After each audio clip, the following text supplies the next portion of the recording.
సీతానగరం మండలం చిన్నకొండేపూడి, ఉత్తరాది రామరాజు అన్న పేరు. ఈ చెట్టు బయలుదేరి దగ్గరగా ఒక 10 సంవత్సరాలు 20 సంవత్సరాలు అయిందండి. అప్పటి నుంచి అలా కాస్తూనే వచ్చింది. కానీ కాయలు ఎప్పుడూ ఉంటాయి. 360 రోజులు కూడా కాయలు ఉంటాయి. అది ఈ చెట్టు కూడా ఇప్పుడు గుర్తుకుతున్నదే కాసిందండి ఈ చెట్టు. ఇప్పుడు కూడా మేము 4 కాయలు అమ్ముతున్నది జరగలేదు. వాళ్ళకి పక్కలకి వాళ్ళు తలపై 10 కాయలు ఇస్తాం, ఆ విధంగా జరిగిందండి. ఇప్పుడు కూడా ఇవాళ పూజను కూడా ఒక 20 కాయలు 25 కాయలు కోసి వాళ్ళకి ఇచ్చాను. అమ్ముకుంటారు, ఏనాడు జరగలేదు. ఈ చెట్టు కాదు, ఏ చెట్టు కాయ కాసి అడుగులు పంచుకుంటున్నాను నేను. నా పరిస్థితి అదండి. ఇదే చెట్టు నేను వేయలేదు సార్, పడి మొలిసింది. చెట్టు నేను వేయలేదు నా చేతితోటి, అది పడి మొలిసింది. అది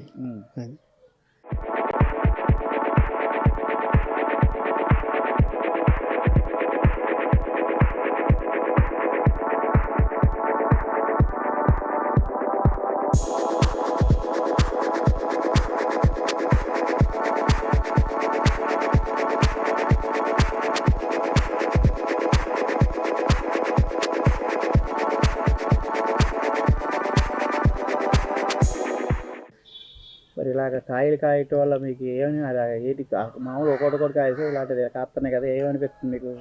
కాయ ఇప్పుడు కూడా కాసింది కానీ అండి, అది ఎప్పుడు కూడా గుర్తులేదు కాసింది. ఇటుక కాయలు అన్నది ఎప్పుడు నేను చూడలేదు దాన్ని. ఏ కొమ్మ కాసినా గుర్తు 10 కాయలు 12 కాయలు 6 కాయలు 5 కాయలు తక్కువ ఎప్పుడు లేదు. ఏ గుర్తు కూడా ఆ విధంగా కాసుకొచ్చింది. అది చెట్టు అంతా కాయ మధ్యన కరెంట్ తీగల మీదకి వెళ్ళి కొన్ని కొమ్మలు నరికేసి అడ్డొస్తున్నాయి ప్రజలకి. ఎల్లుడికి వచ్చిన మొక్కలు తొలిది నాకు ఆనందంగా ఉంది. గుమ్మల చెట్టు ఆనందంగా ఉంది అంతే. కాస్తుంది అనుకుంటారు, ఎప్పుడైనా అవసరం 10 కాయలు పట్టుకెళ్తారు అంతే. ఎవరికైనా అవసరం వచ్చినాయి మాగే కన్నా ఆవగే కన్నా, ఆవగే పెద్ద కాదంటే మాగే కానీ పండు కానీ ఇల్లు కానీ పట్టుకెళ్తారు. ఇంటి పక్కల తలకి 10 కాయలు పంచుకోవడం ఎత్తున్నాను కోసి. ఆ విధంగా జరిగింది. కానీ అమ్ముకుంటాను కానీ చేస్తాలు ఏనాడు నేను అమ్మలేదు. ఏమన్నా కానీ మేము మొగ్గేసి తింటున్నాం తర్వాత బాగా పొరుగు అయిపోయాకని.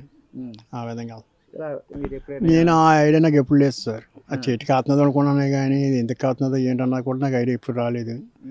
వచ్చిన కాయలే అలా బాగా చెట్టు ఎవరు చూసినా చాలా బాగా కాసింది అంటమే ఆయాగా. అంతేగాని మేము వాళ్ళు చెప్తాం కానీ ఛానల్ వాళ్ళకి ఎవరికి ఎప్పుడు చెప్పలేదు. మొన్న ఎవరు వచ్చి ఈనాడు వచ్చి పేపర్ తీసుకెళ్ళి అదే వీడియో తీసుకెళ్ళారట.